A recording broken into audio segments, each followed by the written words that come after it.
Good afternoon from the campus of Notre Dame. It's a beautiful day here. It may not be afternoon where you are, so if it's morning, afternoon, or evening, I hope it's as beautiful wherever you are. Thanks for joining us for Where We're Going.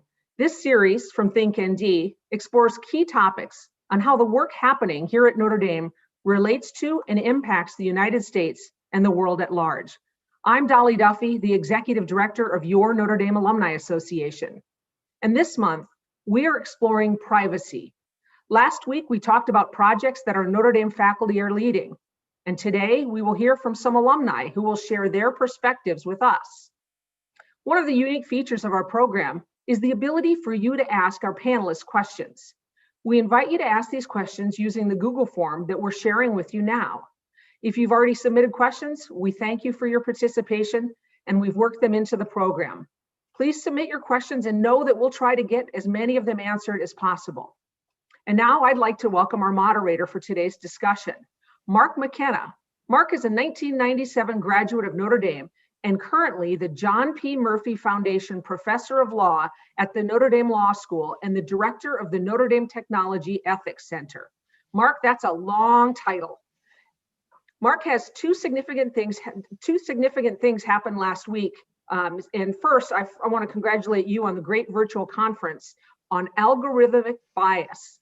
I had to actually rehearse how to say that a few times because it doesn't quite roll off my tongue as quickly as I'm sure it does yours. And those recordings are available if you've not seen them on ThinkND, and I invite everyone to check them out. And secondly, before I talk about what was really the second thing, this isn't in my script, but really three great things happened last week because the Fighting Irish knocked off #1 Clemson, which was a really great way to end the week. And lastly, we now have a president-elect. Mark, can you tell us what we might expect from a new administration as far as public policy and privacy? Yeah, Dolly, thanks. Thanks for having me. I mean, so I think it's always a little bit of guesswork to try to figure out what might be on the policy agenda and where it will fall. Not specifically in privacy, but I think we've seen a lot of attention lately to questions about platform responsibility. So I think we're likely to see some movement on, so that, if you want to get in the weeds about it, it would be about Section 230 of the Communications Decency Act and whether platforms like Facebook or Twitter have responsibility for things that people post on there or in similar kinds of situation. I think we're likely to see some attention to that. We've got a lot of interest in that coming from lots of different places on the ideological spectrum. So hard to know how that will net out. There's been longstanding push by at least in some quarters for some federal privacy legislation. The conventional wisdom, I think up till now has been that that's basically at a stalemate because there's conflicting interests.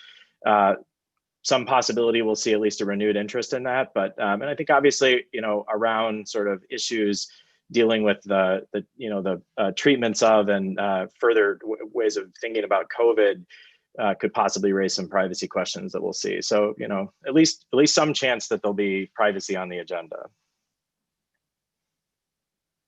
Thanks, Mark. Yeah, so I'm really glad to be back this week. I think, last week, if you joined us, we were able to talk with a bunch of folks on campus who are working on privacy. Today, we've got a really great panel of professionals working in privacy in a lot of different settings. In the interest of time, I'm not going to go through all of their bios. You can find those on the ThinkND page, and I think they've been emailed to all of you. I will just sort of quickly introduce them, and then we'll get started. So Christine Bannan is a graduate of the Notre Dame Law School in 2017. She's policy counsel at the Open Technology Institute at New America. Ryan Blaney, who I think has the distinction of having the most ND degrees on here. If I'm reading this right, it's 99, 01, and 04. He's healthcare and privacy and cybersecurity group partner at the Proskauer law firm. Santiago Garces is his class of 2011. He's the former director of innovation and performance and chief information officer of Pittsburgh. Ryan Harkins, class of 99, senior director of public policy at Microsoft. And Christina Montgomery, who's vice president and chief privacy officer of IBM Corporation. Thanks to all of you guys for being here today. So I'm going to start with a sort of general question, and that is, we hear a lot of people hear and see a lot about privacy in the news. And I think for many people, the idea of privacy remains a somewhat abstract concept. And we have people on this panel today who work in a pretty wide range of different settings, all in some way related to privacy. So what I'd like to do is start by asking each of you just to say a little bit about what you do in your role that relates to privacy, and maybe ask you each to give kind of a specific example of a kind of privacy issue that you confront in your job and what you do to help deal with it. So I don't know, Christine, you want to start since you're the most recent grad here? Okay. Yeah, so I work in a less traditional legal setting. I'm at a think tank advocacy organization, and I advocate for different policies that protect consumer privacy. So the most important is comprehensive privacy legislation in the US. Have been doing lobbying and other advocacy work on that for since I've graduated really from law school.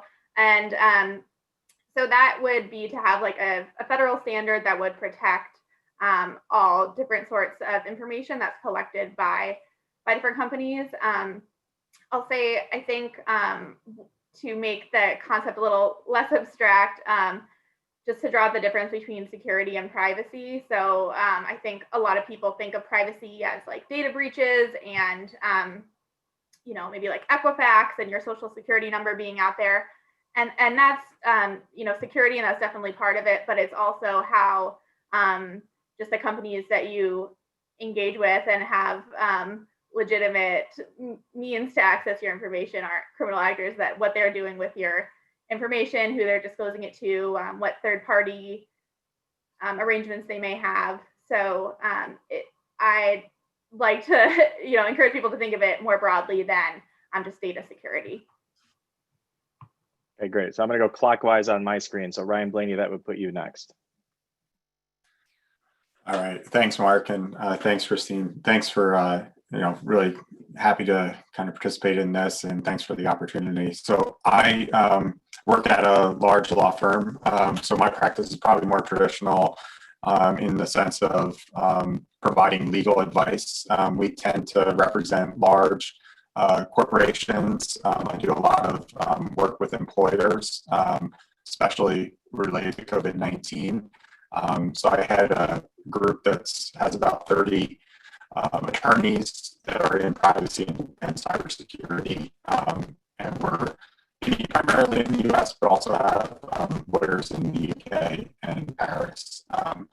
So, a lot of things that I deal with in our work is really, kind of providing advice, if there is a data breach. So to Christine's point, that's one of the first things that kind of we think about in providing advice is, there is a distinction between privacy violation and, understanding the laws that are associated with each is really important, because although, all 50 states have data breach laws, it's not necessarily the same for privacy related laws. And so kind of understanding, what the flow of information is and what happened is kind of the starting point. Great, thanks. Christina? Yeah, hi. So thanks for having me here today, Mark. I'm the Chief Privacy Officer for the IBM Corporation, so a little bit different perspective than the others who've spoken so far. We're a technology company. We've been responsibly managing data for our clients for more than 100 years now. So longstanding sort of responsibilities that we have to the clients whose data we manage. And we manage data on behalf of most of the major banks of the world, credit card companies, retail establishments, big companies that you think have very, very sensitive information. They trust us with their information to process that. At the same time, we operate in more than 170 countries around the world, and we have about 350,000 employees located in those countries.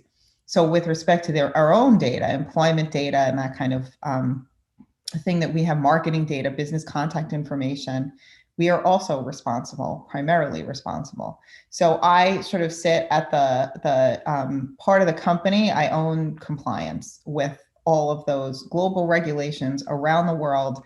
And to give you some perspective, In this year alone, there's been, and I'm sure we'll talk about it a little bit on this call today, there's been an explosion in regulation of privacy. And this year alone, as a global company, we had to comply with 8 new global regulations, like the California CCPA, for example, the LGPD in Brazil, and we have like 8 more coming next year. So these are the way we manage these and the way we have to scale our operations to comply with all these different regulatory frameworks around the world is part of what I'm responsible for, part of what I do on a daily basis. And then just really briefly, as data is becoming increasingly a source of value, but also a source of risk, there's lots of ethical decisions we have to make about how we're using it. And we want to do that in a centralized way. So I also co-chair an AI ethics board at IBM that helps make those decisions in a centralized way and deploy that kind of centralized decision-making across the company. Great, thanks. Ryan Harkins. Sure, so thank you, Mark, and thank you, Dolly, for having me here today. I'm the Senior Director of Public Policy at Microsoft. And before this role, I spent about 5 years as a privacy compliance lawyer at Microsoft. Working with engineering teams who were building new products on helping them build privacy safeguards into the products and comply with laws. For about the past 6 years, I've been a member of our policy team and have been working primarily on privacy legislation across the United States. And this is an issue that has long been of great importance to Microsoft. We've been calling for comprehensive federal privacy legislation in the United States since 2005. And in our view, the United States has really reached our need to update and upgrade our privacy laws. Over the past several decades, we've obviously seen a tremendous amount of innovation. We've seen a lot of advances in technology. And more than anything else, all of the innovation that is happening today is premised upon and depends upon our ability to access and use data. But we've also seen a lot of serious concerns raised about that, and among other things, about the access and use of data about all of us by technology companies and by the industry. And so we've seen increasing calls to pass laws and impose regulations that would provide individuals with the rights that they need in order to exercise control over their information, and to impose affirmative obligations on companies to act as responsible stewards of the information that they collect. Microsoft supports the advance of those types of laws because it's not in our long-term business interests to see the types of concerns and distrust that we're seeing from the public across the globe in technology. So I expect to continue to work on those kinds of legislative efforts, which are continuing to grow, and perhaps something that we can talk about a little bit later in the program. Yeah, since I teased it, maybe a little later, I'll ask you to handicap the odds for making some progress on that. So, Santi? Sure. So in government, I think that we have 2 roles for me in the city, 2 primary roles when it comes to privacy. The first one is we're stewards of massive amount of information that are very sensitive to people. I think it's very sensitive to people. So in order to charge the right amount of taxes, we collect information about every company's payroll. We have information about every real estate that exists within the city. We have criminal information, and like we manage the police department. So I have all the criminal records and all the criminal investigation. We run EMS and the paramedics. So every time that there's a transporter, we provide medical service. We have information about that. So cities and governments in general are stewards of this massive trove of information. And there's kind of the traditional administrative data, but increasingly there's also new forms of data that present some interesting challenges with regards to privacy. So I'd say there's things that sounds like science fiction, but they're now very much implemented and in operation in New York, Barcelona, Pittsburgh, and other places. So you start to see, for instance, video sensors that detect pedestrians or bicycles in order for us to be able to count and be able to track how congested like a particular sidewalk is, or to be able to detect if there's a vehicle pedestrian crash. Obviously, all of those rely on video that, and there's different ways of implementing those types of technologies that have different guidelines with regards to privacy. So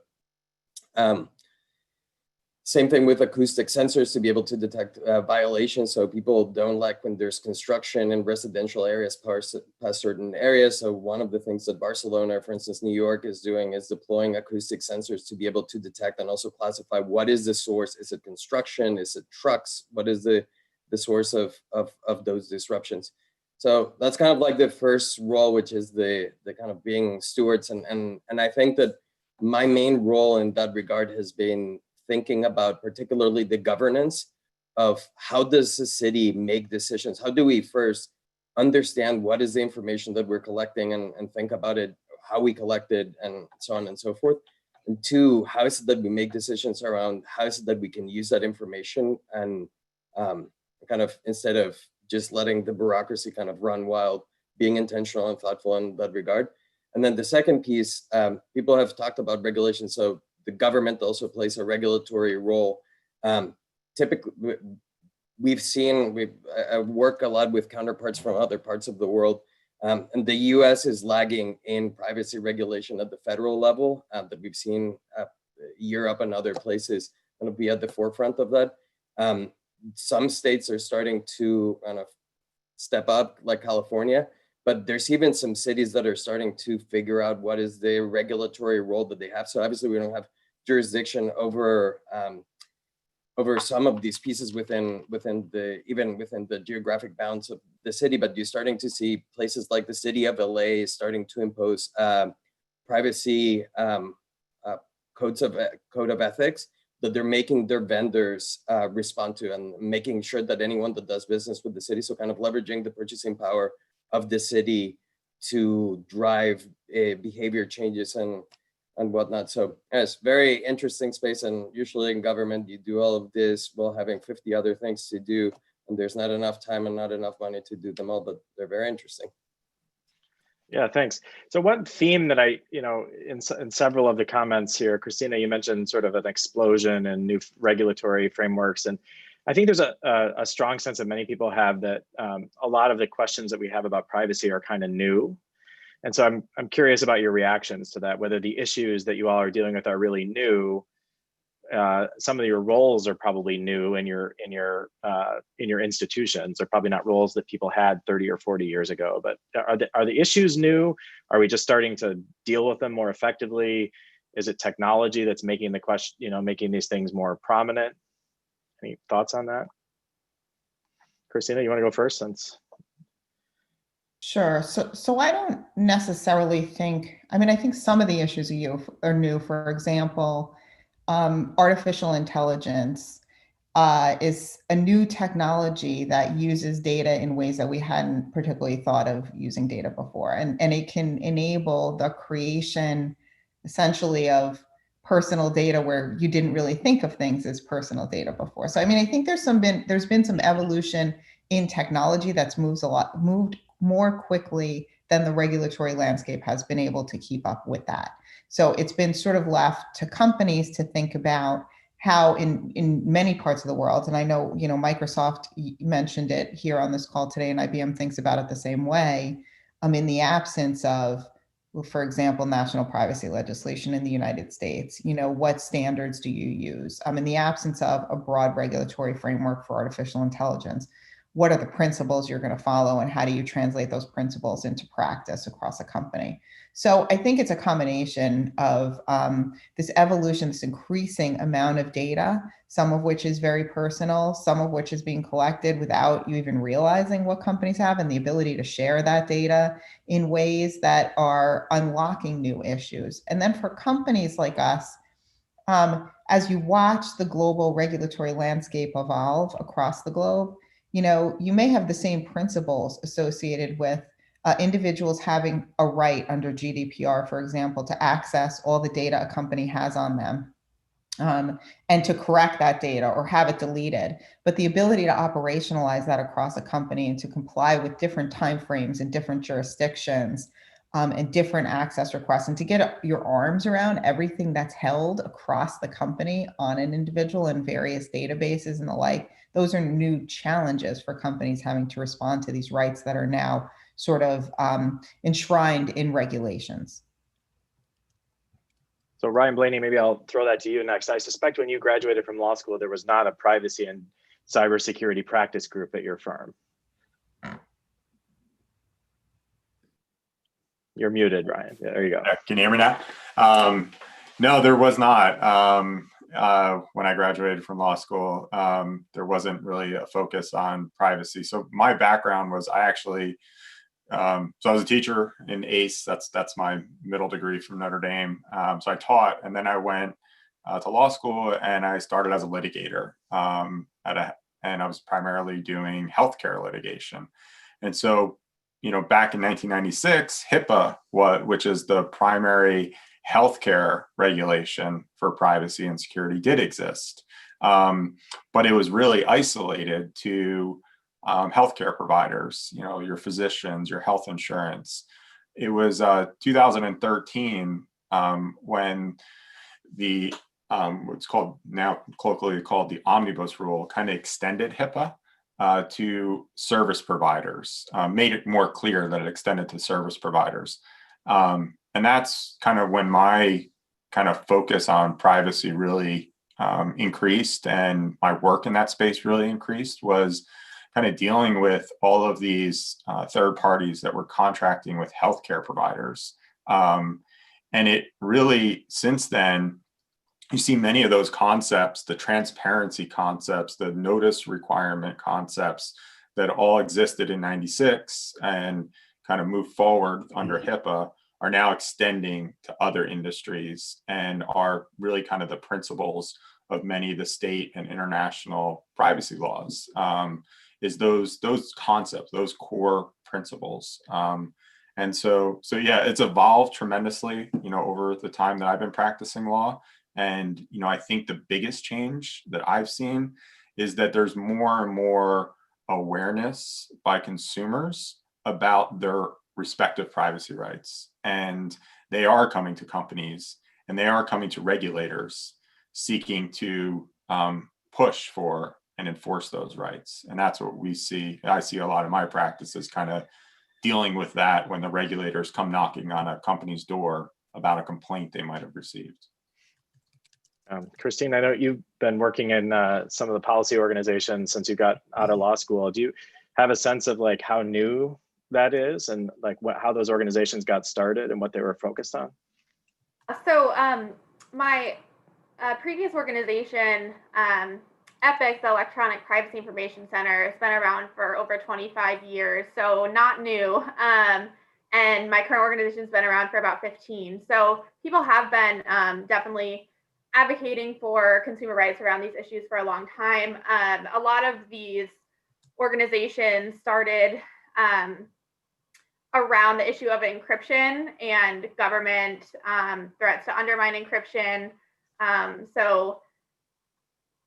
That issue is like evergreen for us. And like recently with the Apple and FBI case over the case in California. So that's really what spurred it, but a lot of it was a recognition as the internet was growing that this is going to be a technology that can either increase opportunities and equality or can just like further entrench those inequalities that we see in society and undermine civil liberties and democratic values. So this isn't new, but I think it's becoming increasingly important.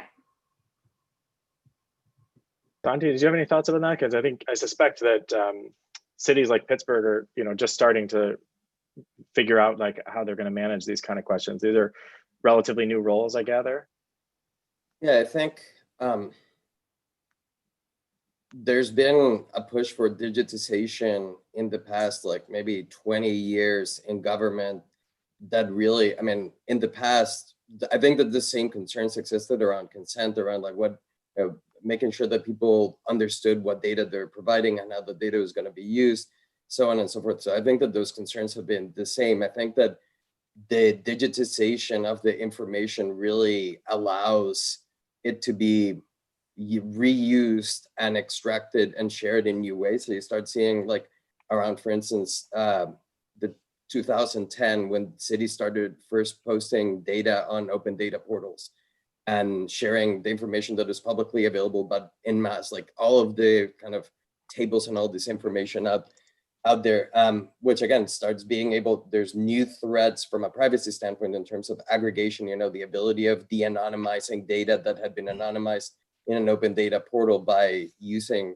kind of mathematics to try to understand who, you know, like patterns about someone's life. So I think that there's definitely, again, like the challenges have existed for a long time.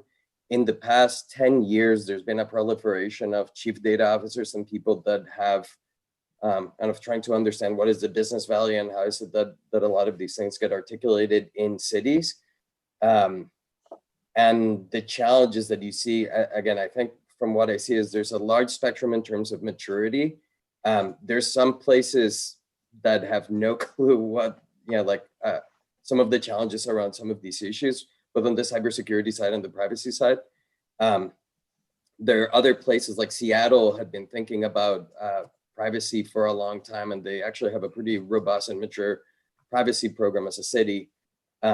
And then there's others that are trying to both kind of come, what the work that I was doing in Pittsburgh has been kind of bringing a city that had like a legacy infrastructure and a legacy way of thinking about some of these things, and really trying to position it in a way that it's kind of being intentional and not being kind of the, like the victim, if you will, of poor decision making and kind of lack of resource and thinking in this.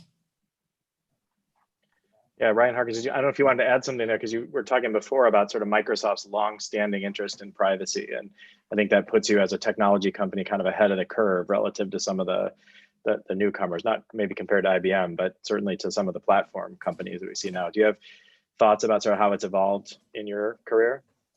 Yeah, and I'd pick up on something that I mean, both Ryan and Christina said. I mean, certainly, you know, when I was in law school, there wasn't even a class called privacy law, and now there are a lot of classes. I mean, I teach a privacy law class at Seattle University here in Seattle, and it is a burgeoning, it's a growth industry, if you will.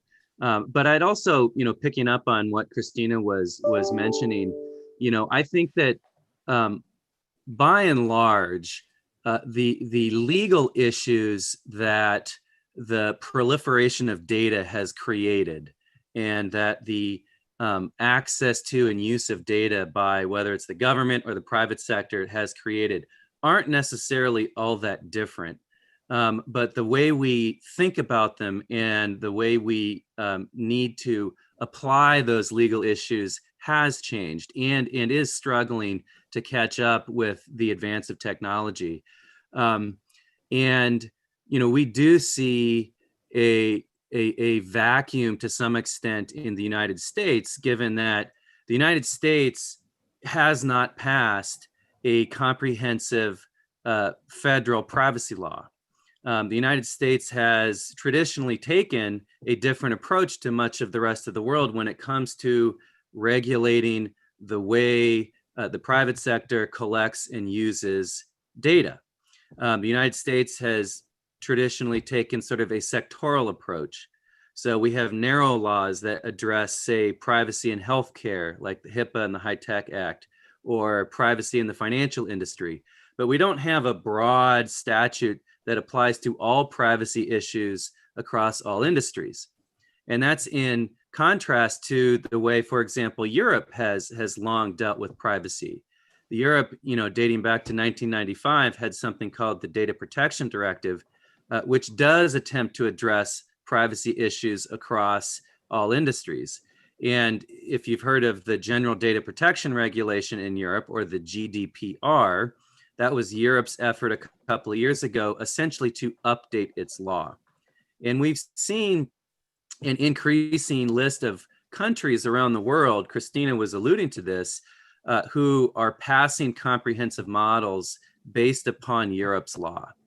The United States, still has not. One exception is that California a couple of years ago passed a comprehensive omnibus privacy law, the California Consumer Privacy Act. And, we're now seeing states across the country, as well as members of Congress, introduce their own versions, their own models of comprehensive privacy laws.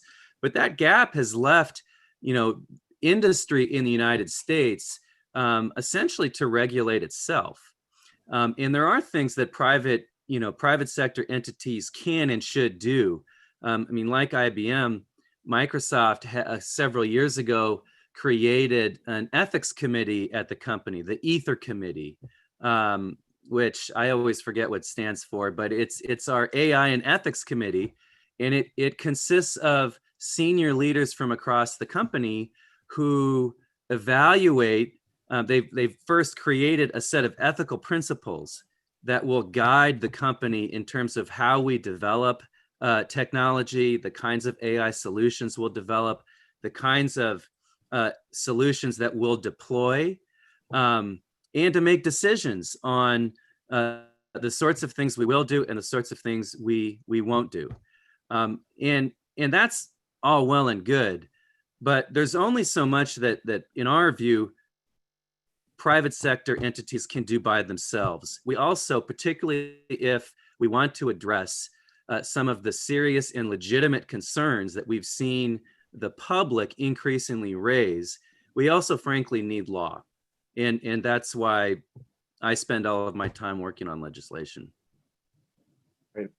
So one of the places I think over the past, however many months now we're into COVID, we've seen privacy questions come up is in the context of sort of how we think about solutions to or coming back from COVID. So we saw that in thinking about maybe technological tools to help with tracking and tracing, or people going back to work. So Ryan, Blaney, I know you had a bunch of work related to COVID and with respect to the NBA. That was kind of a cool story. I thought maybe you want to talk a little bit about that so everybody could hear.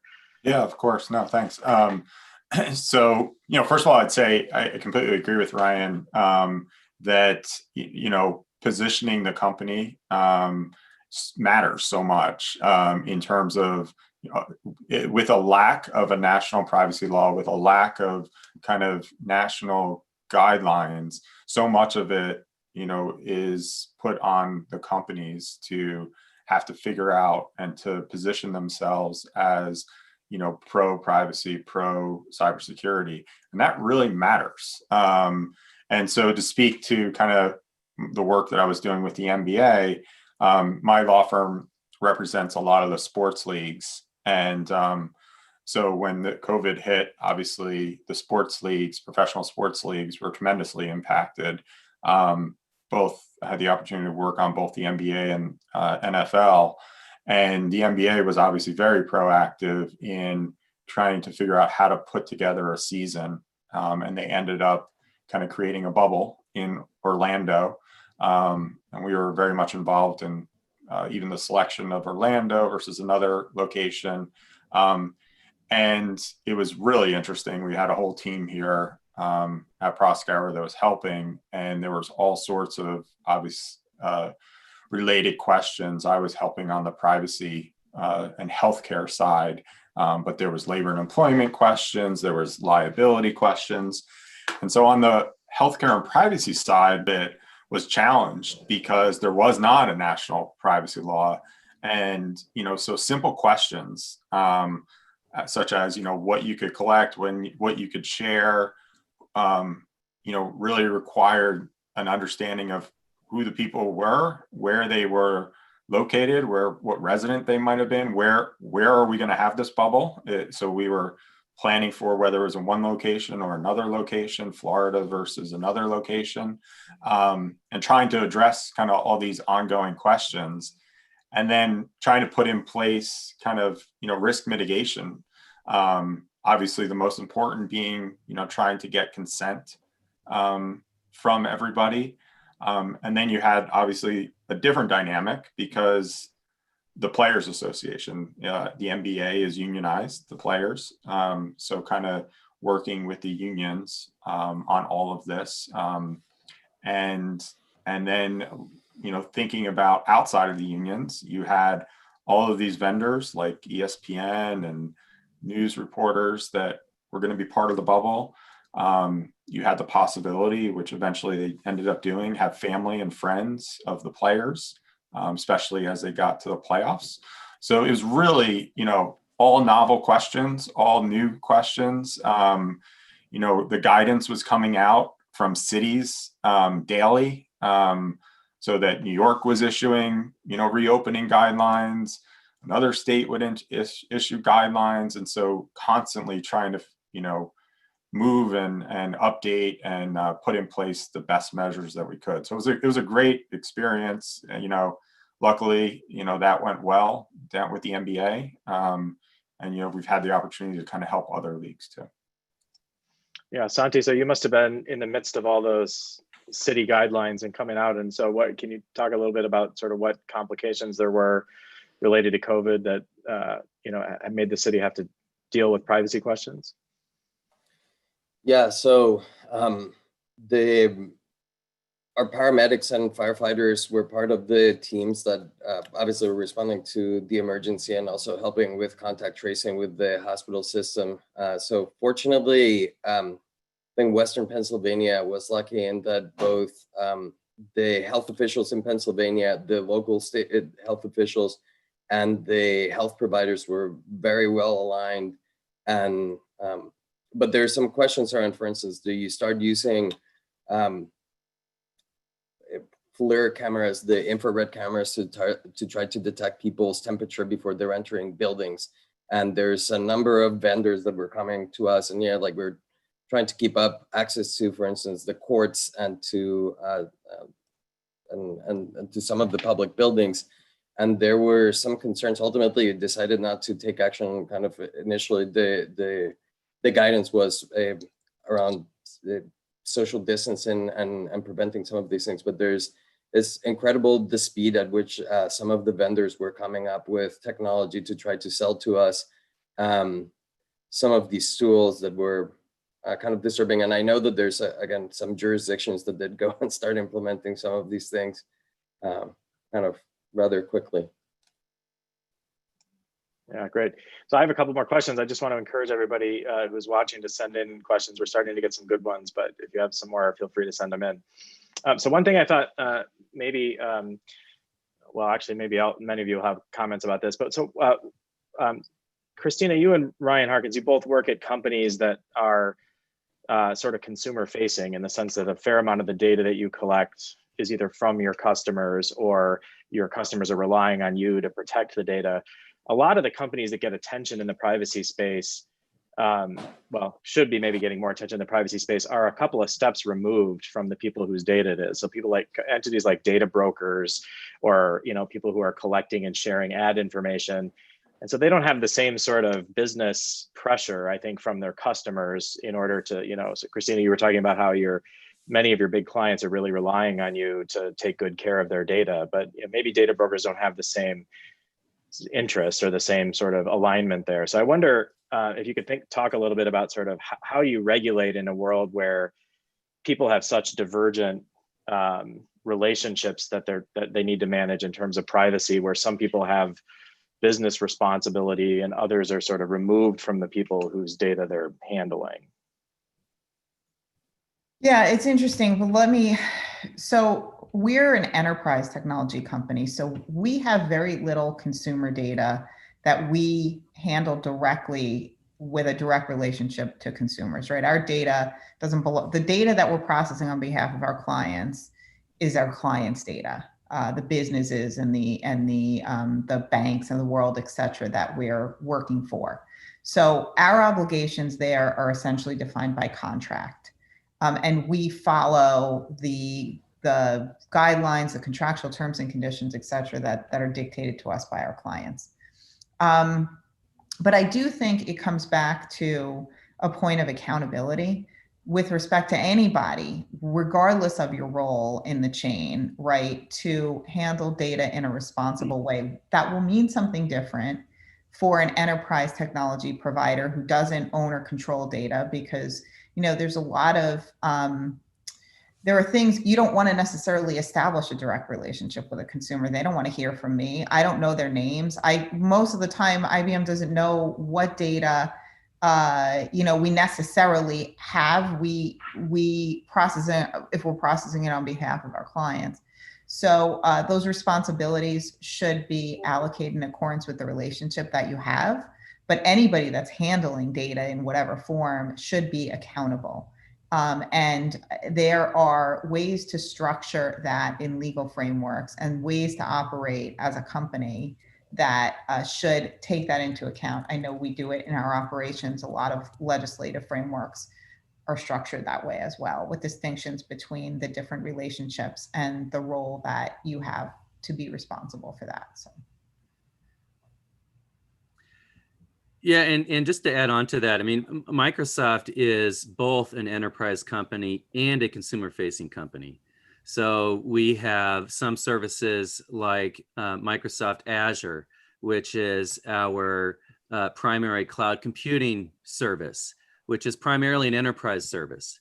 So we have other enterprise customers, whether it's Walgreens or Walmart, who will trust us with their data. And, you know, it's their data. We don't want to know what the data is. As Christina was putting it, we don't want to know who their consumers are. And so, you know, the way many laws around the world, like GDPR, handle this is that they place the primary obligation to respond to, say, individuals' requests to delete their data or correct their data and the like on the company that has that consumer-facing relationship. So Walgreens or what have you. And our responsibility then would be to help our customer ensure that they can comply with individuals' requests to exercise their rights. But we also have consumer-facing, you know, services like Xbox, for example, where we do have that sort of direct relationship, and you know, trust and ensuring that our customers can trust us and trust that we will responsibly protect their information and do the right thing with their information is certainly an important part of our business model. But you're right, Mark, that there are segments of the technology ecosystem that are not nearly as transparent to the broader public. And the data broker industry is a great example of that. I mean, most people would have no idea who the hundreds of companies are, if not more, that buy and sell all of our personal information for various reasons. And, you know, it's why we think it's exceedingly important to have laws that would, number one, it's been said that sunlight is the best disinfectant.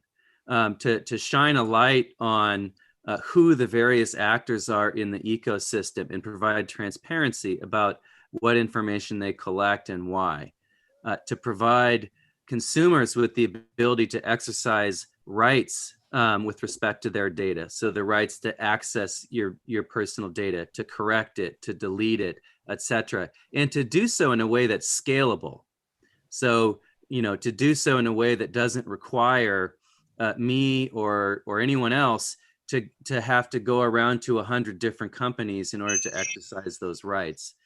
But also increasingly to impose obligations affirmatively on companies to responsibly steward the data they collect, to do things like, you know, apply principles of data minimization to the data they collect. So to minimize the information that we're collecting about people only to what is strictly necessary.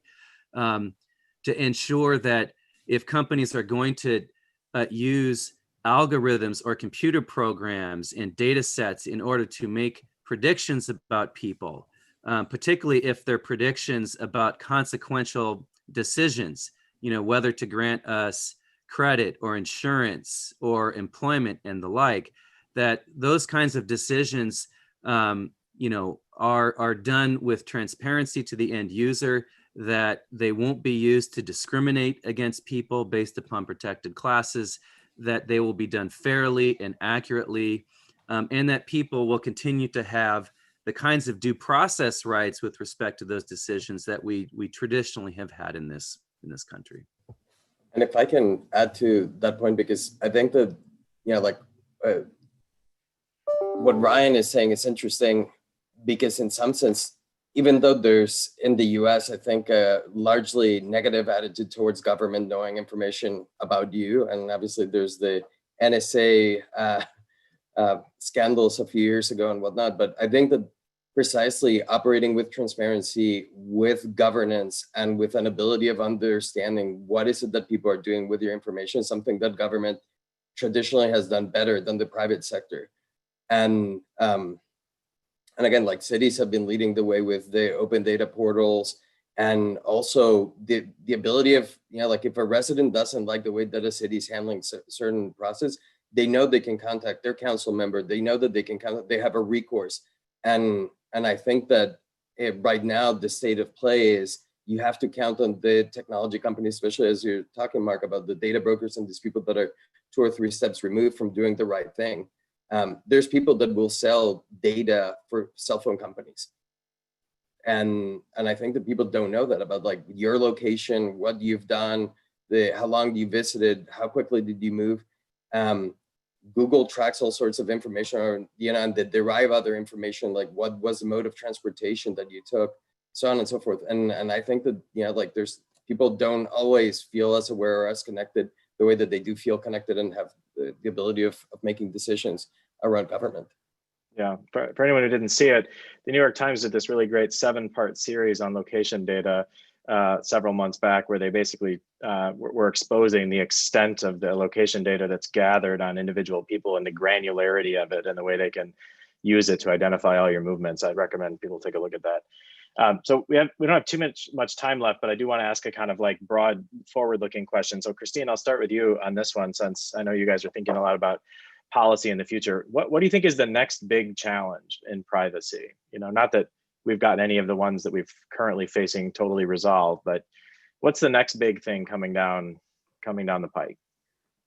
Well, I think that from a regulatory perspective, like the intersection between competition and privacy is very interesting to me, and getting more attention as like there is a lot more antitrust action against the platforms.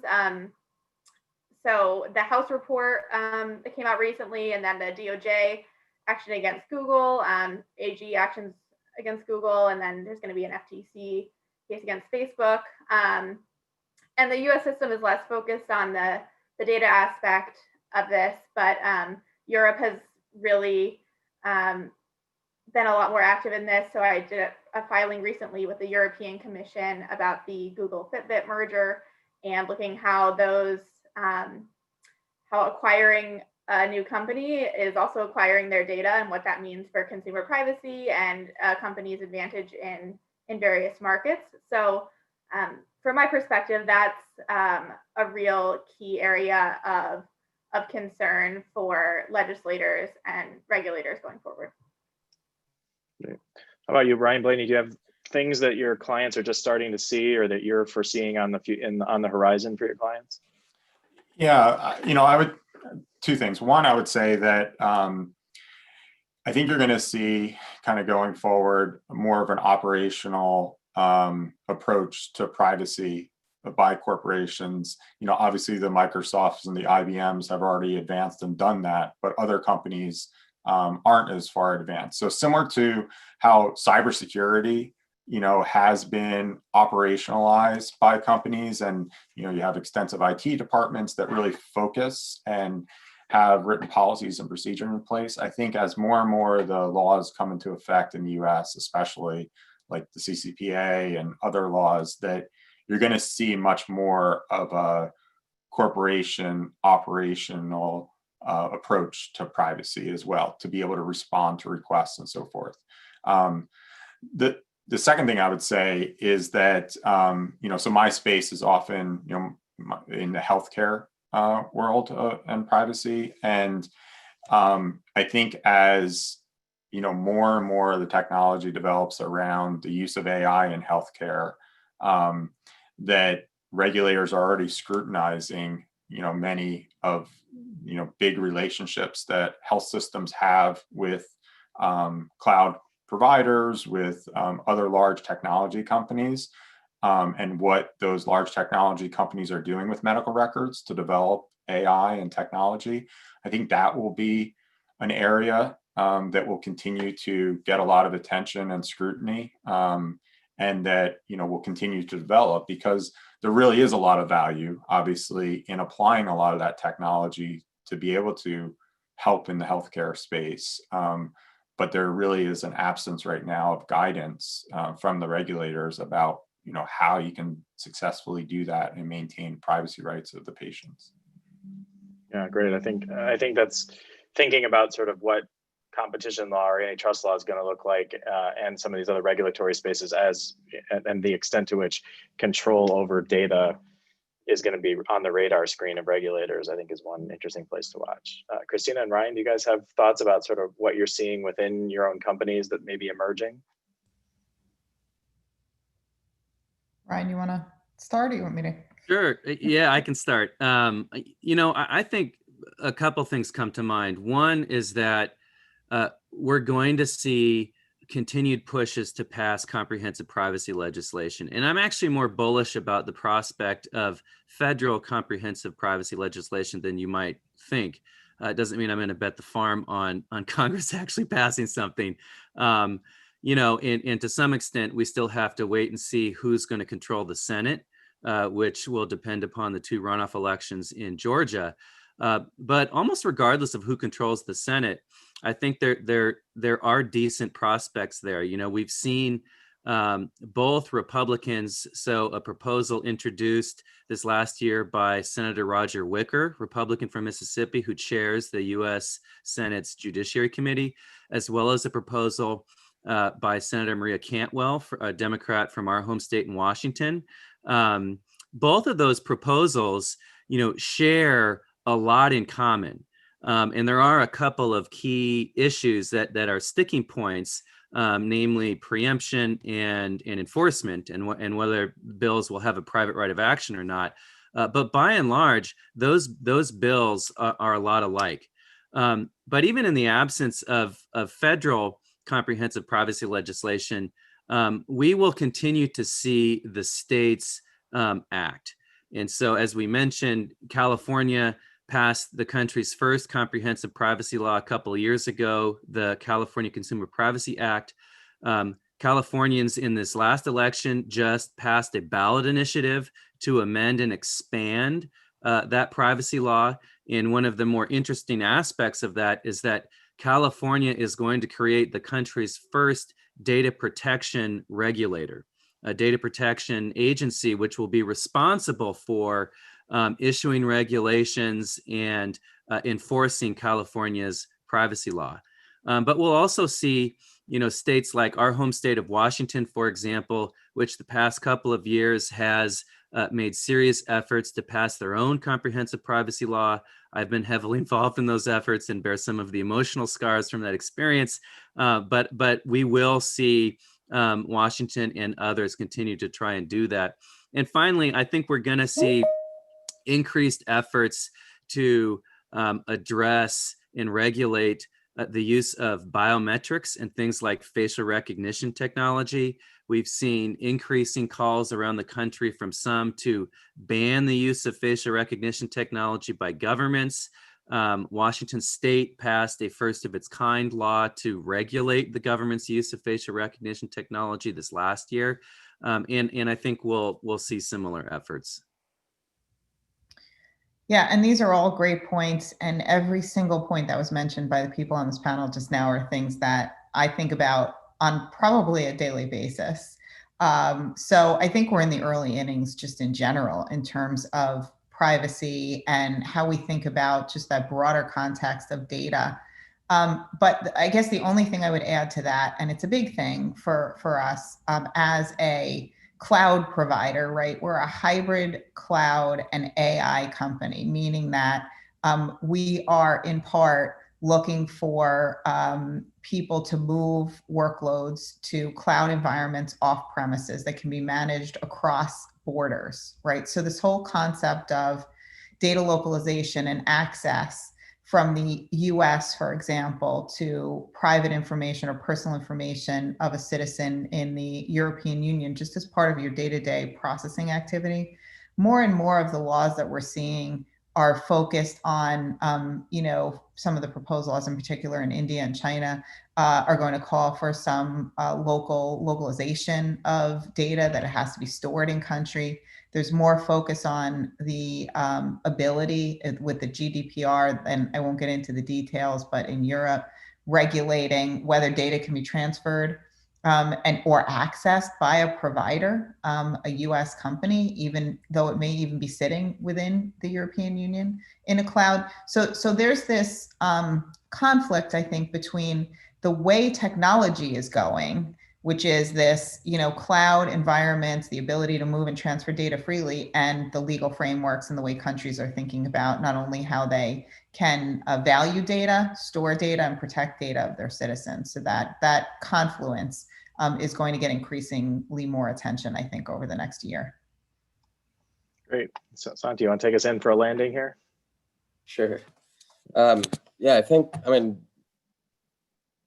my hope is that people that in some sense end up being the constituents for these regulators and these lawmakers are the ones that start making calls for the regulators and the lawmakers to make the push, precisely because the sense of, I think that as people become more aware of really how much these companies are holding of the information that you've generated, and I think that there's a sense that there's got to be some framework that goes beyond having people self-regulate and kind of let the market decide of what happens with your own data, and giving you an opportunity of calling that. So I'm really hoping that people become more aware and more active in participating in getting those pieces of legislation, and especially as they start seeing what's happening with Europe and whatnot. Like people have friends in Europe and whatnot that now have the ability